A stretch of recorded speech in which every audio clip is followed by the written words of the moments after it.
Mes amis, bien le bonjour.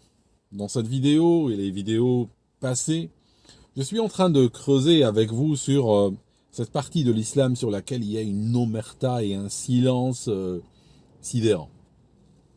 Cette partie-là commence à la mort du prophète des musulmans. Nous sommes le lundi 8 juin 632, il vient de décéder, et à partir de là, si on adosse sur cette date-là les 12 prochains mois et on regarde leur histoire dans le détail, eh bien on est effaré par l'horreur qui est tombée sur la nation musulmane. On a un nouveau système politique qui se crée, on a la création littéralement de l'islam d'État, de l'islam politique, qui va s'incarner sous forme de califat. Et ce califat aura une histoire qui peut être décrite, qui peut être écrite ou décrite en torrent de sang humain et de vie humaine pendant des siècles et des siècles. Mais elle a commencé, cette histoire, au lendemain de la mort du prophète.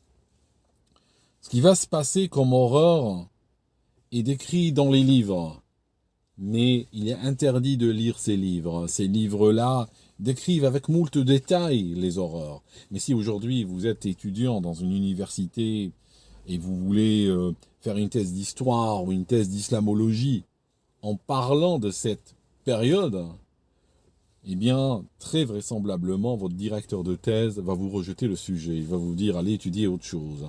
Et pourquoi on ne veut pas étudier cette partie de l'histoire? Eh bien, tout simplement parce que on pense que ceci offenserait nos idoles. Nos idoles, entendez, nos hommes de pouvoir, qui ont été idolâtrés à travers les générations et à travers les siècles. Ils ont été idolâtrés à leur demande, et à la demande aussi d'énormément de kahanout, ou d'imams, ou de guides religieux, qui étaient à leur solde et qui demandaient à la population d'être à genoux et de vénérer le pharaon. Enfin, vous avez compris, vénérer le calife, vénérer l'homme de pouvoir, quel qu'il soit. Et nous sommes revenus, nous sommes partis d'un islam qui avait un esprit révolutionnaire, tel que décrit dans le Coran, un islam où on a Monsieur Abraham qui va être décrit dans le Coran comme étant un exemple parfait. Or, c'est quoi cet exemple? Qu'est-ce qu'il a fait, Abraham, le prophète reconnu aussi par l'islam? Qu'est-ce qu'il a fait? Bien, il a pris une masse et il a cassé des idoles. La méthode abrahamique avec les idoles n'est pas une méthode, de dire on va peut-être enlever l'idole de l'autel, on va juste la poser là-bas, peut-être dans un petit coin, on la verra un peu moins, et puis après on s'habitue, on la mettra peut-être dans le garage, et puis un jour peut-être qu'on va la jeter. La méthode abrahamique avec les idoles, c'est prendre la masse et aller le rentrer dedans. Or, malheureusement, malgré toutes les injonctions, les exemples coraniques donnés aux musulmans, ceux-ci vont, tout comme les autres nations, d'ailleurs le prophète des musulmans l'avait clairement prévu, que tout ce que feront les autres nations, vous ferez aussi. Il y a plein de hadiths dans ce sens. Et donc, la nation musulmane s'est engouffrée dans les mêmes travers que les nations qui l'ont précédée.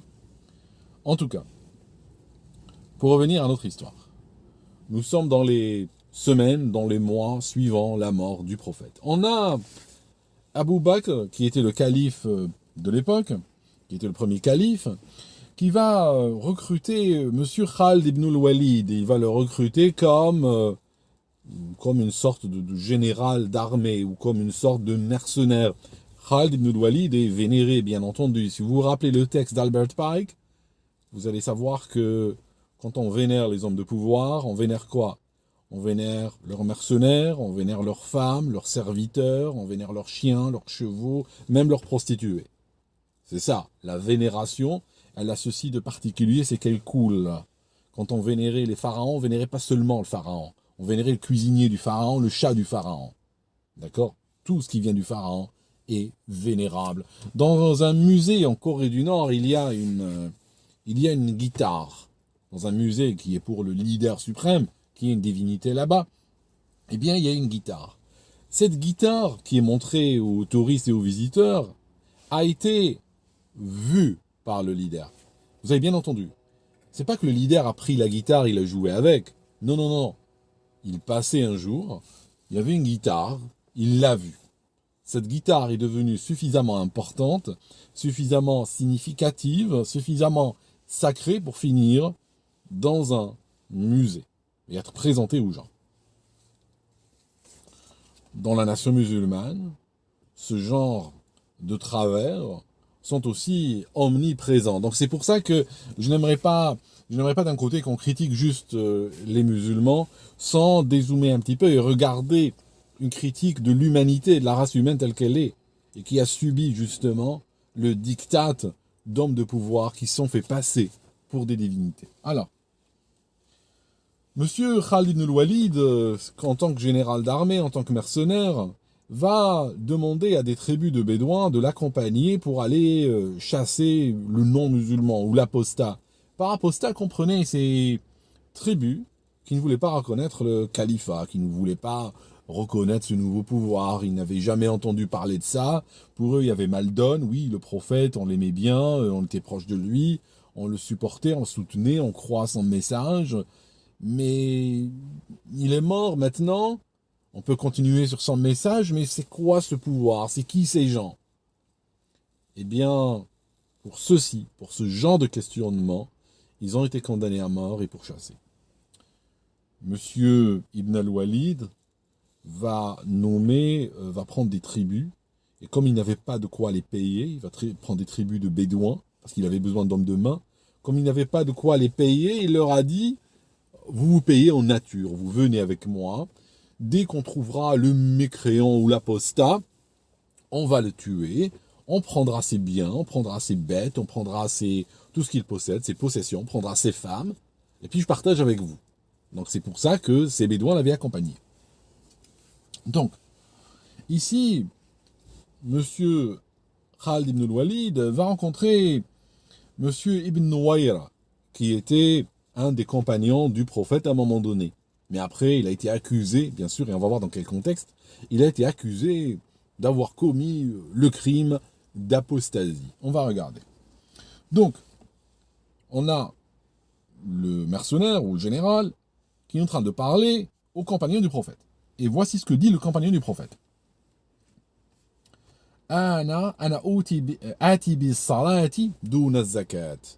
Moi, je fais la prière, mais je ne paye pas l'impôt.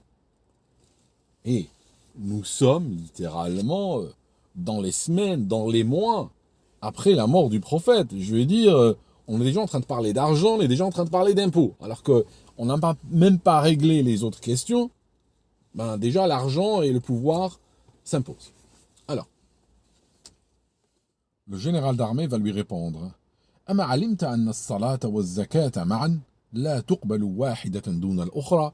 Il va lui dire: est-ce que tu ne sais pas que la prière et l'impôt marchent ensemble, que l'une n'est pas acceptée sans l'autre? Ça veut dire que Allah, tout simplement, quand quelqu'un fait la prière, hein, d'accord, il demande qu'on fasse la prière pour lui 5 fois par jour, mais avant d'accepter une prière ou pas, il va voir si la personne est en règle, question impôt. Donc il va regarder un petit peu la déclaration fiscale, va regarder les paiements, regarde les reçus, fait une compta, et après décide d'accepter la prière ou pas. C'est un petit peu la divinité telle qu'elle est vue dans cette doctrine.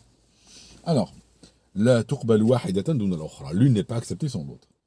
Que va répondre Ibn Nuwayra, le compagnon? Il va répondre: qad kana sahibuka yaqulu dhalik. Ton ami disait cela. Il fait référence à qui ici? Quand il dit ton ami disait cela, il fait référence au calife qui disait cela. Il fait référence à Abu Bakr.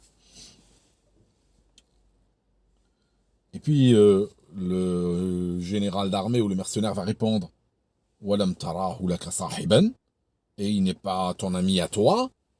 Ça veut dire tu ne reconnais pas le calife. Voilà. Donc c'est là que ça va commencer.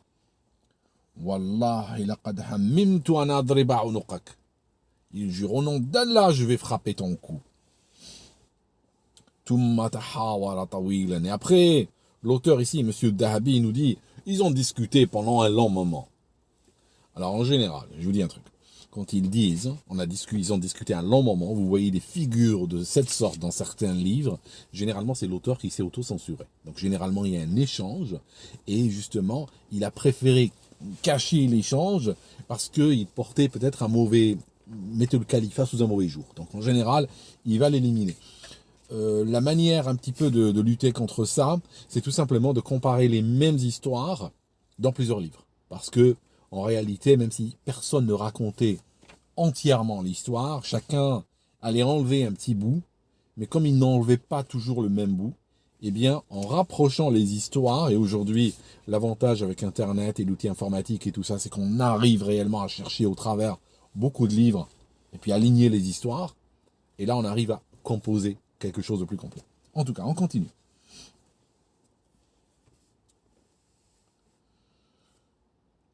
Il va donner un ordre, Waqala, les Ibn al-Azwar, donc il donne un ordre à l'un de ses sbires, Idrob unuqa, frappe son cou. Malik, donc le compagnon, va se retourner vers sa femme. Faltafata Malik ila zawjati, il va se retourner vers sa femme, il va dire Hadihi allati qatalatni, c'est celle-ci qui m'a tué. Et il dit c'est celle-ci qui m'a tué. Et pourquoi?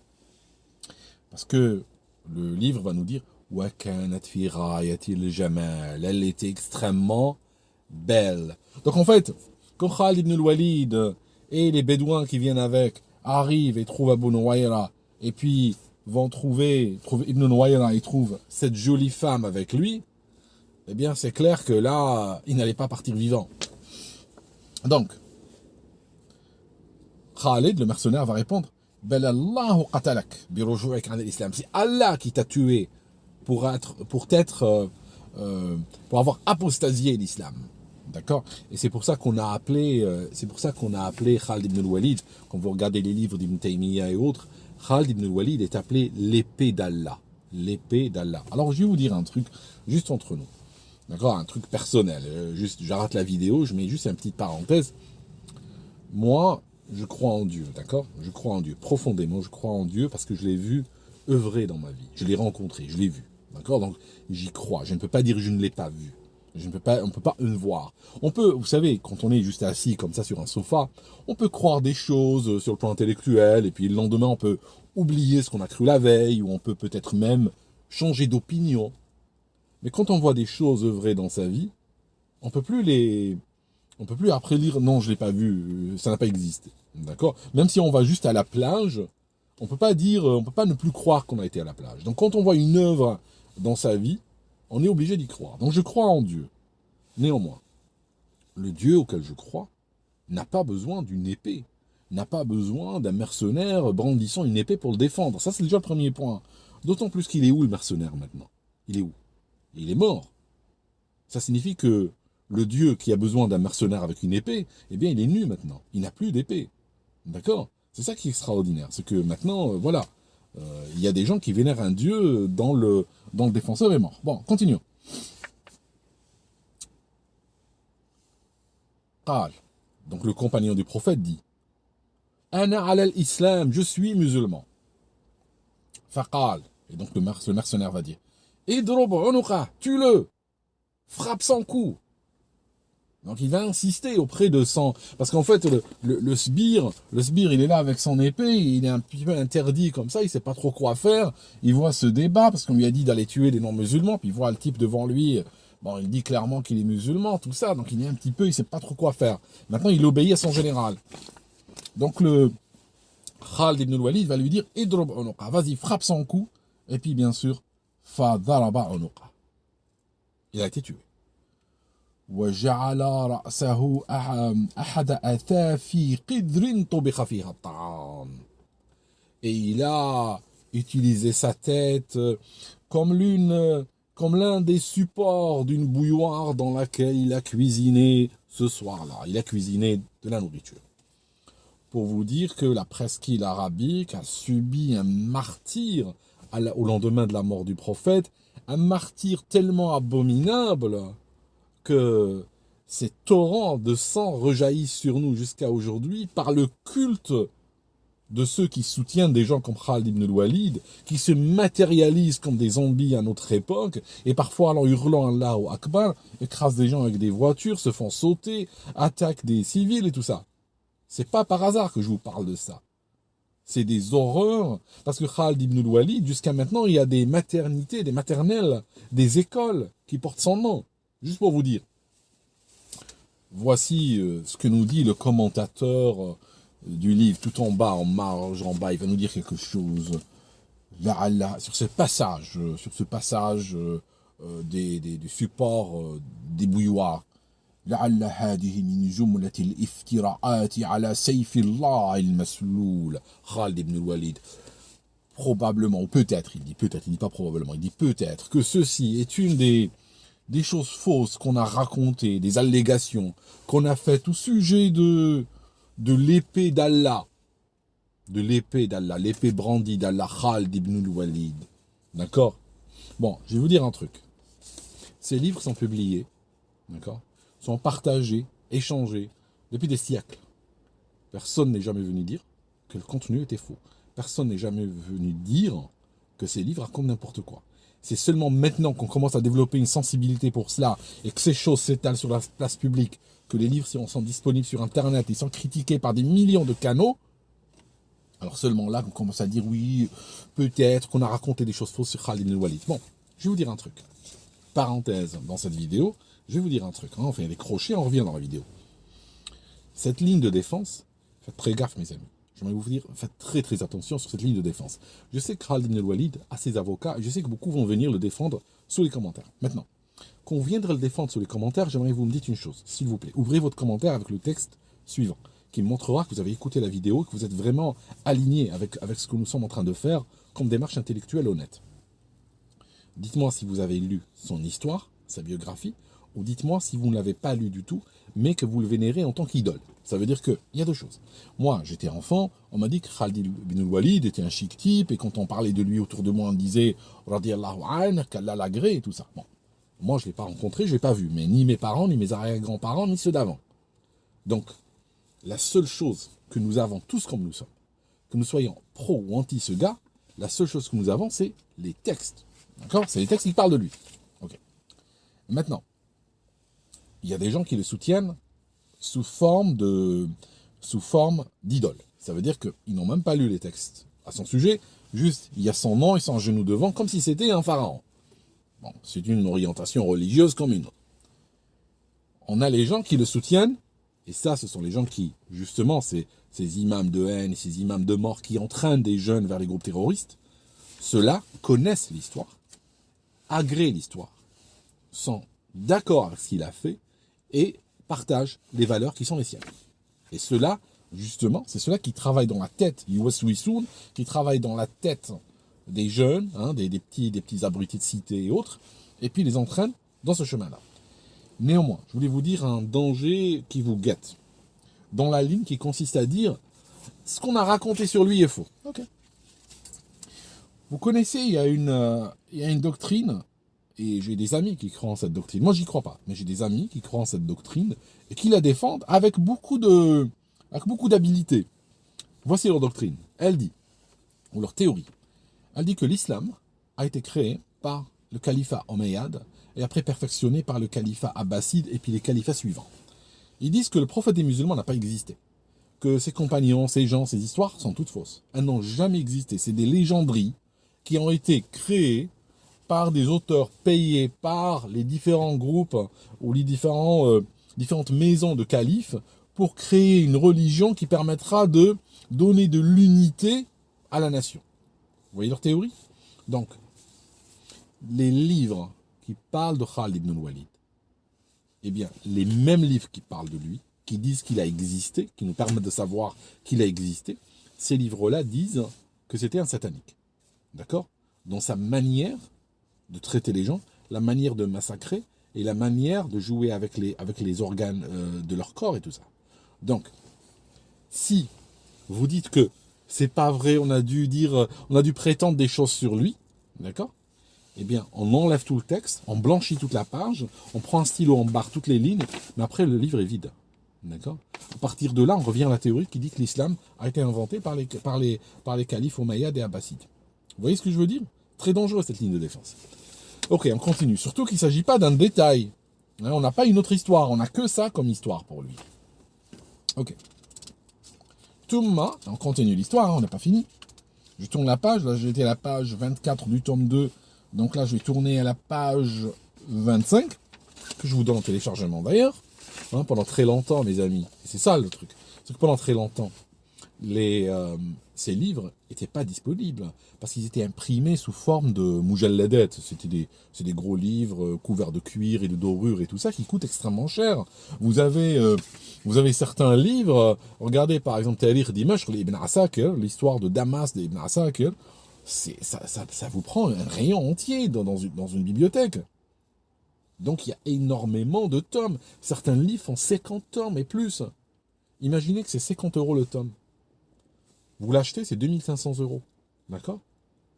C'est pas possible. Jusqu'à maintenant, vous regardez sur Amazon les rares livres islamiques qui sont vendus, vous allez voir que des fois on trouve des éditions de Sahih Bukhari à 200 €, 250 €. C'est pour ça que nos grands-parents et tout ça ne pouvaient pas accéder à ces livres. Il fallait littéralement vendre sa maison pour acheter peut-être 30 ou 40 livres et passer sa vie à les étudier pour trouver un bout de vérité. Les gens ne faisaient pas cela. Ils étaient mal guidés par leurs guides qui, eux, devaient savoir, mais qui, eux, les entraînaient justement dans la mauvaise direction. D'accord? Ils leur ont menti. Nous, ils ont tenté à nous mentir à nous. Moi, j'étais enfant, il n'y avait pas Internet, ils m'ont menti. Ils m'ont menti comme ils ont menti à mes parents, mes grands-parents et mes arrière-grands-parents. Oui, parce qu'ils ont trouvé des cibles faciles. Sauf qu'aujourd'hui, c'est fini.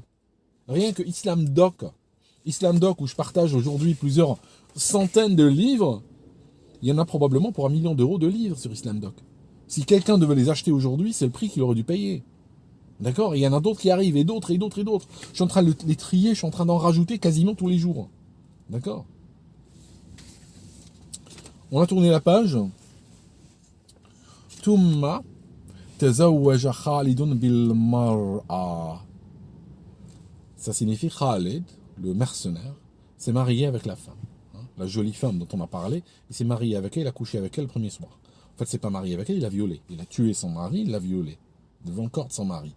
En islam, d'accord, on peut toujours reprocher aux chrétiens, plutôt aux post-chrétiens, à la société occidentale d'avoir cassé ou d'avoir dégradé l'institution du mariage qui permet de fonder le noyau familial, qui est réellement la pièce de...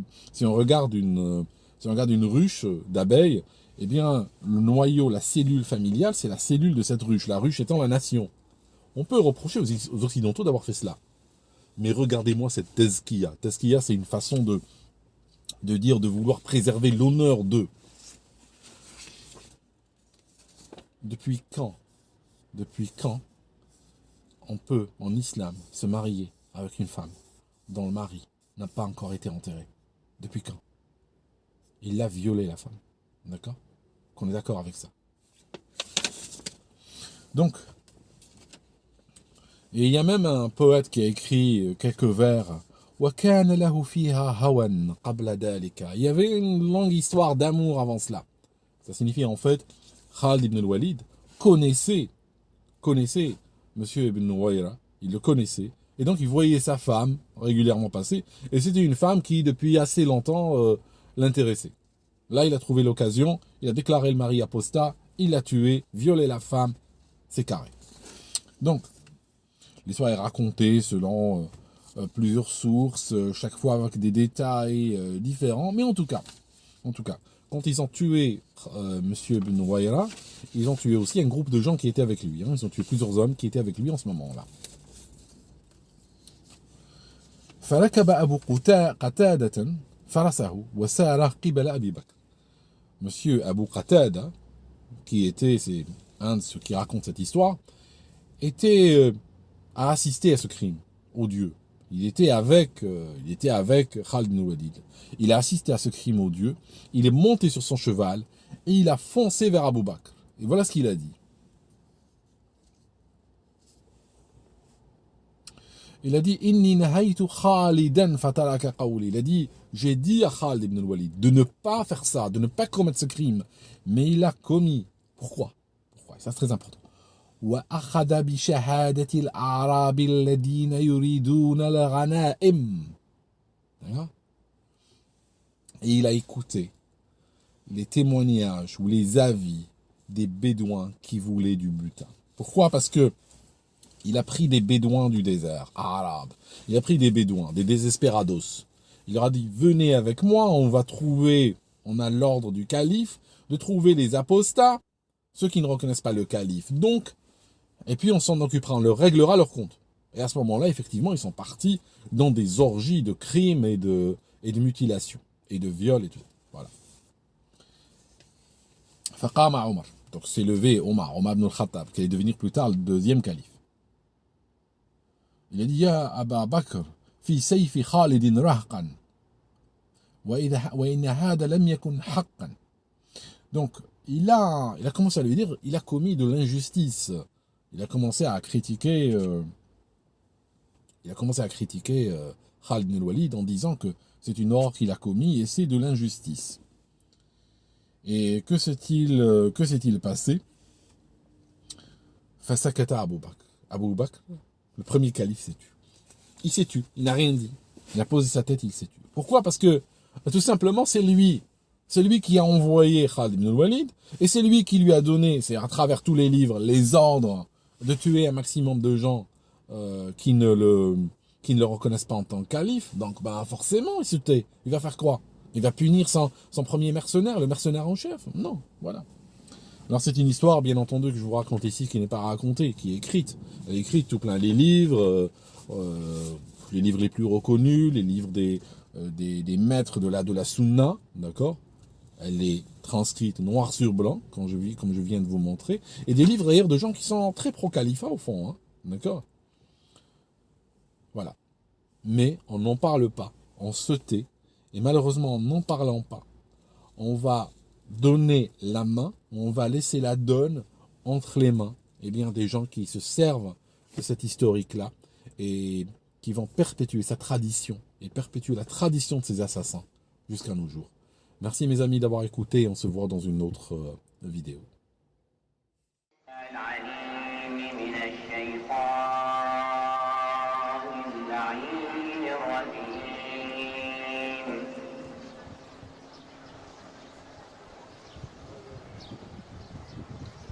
الله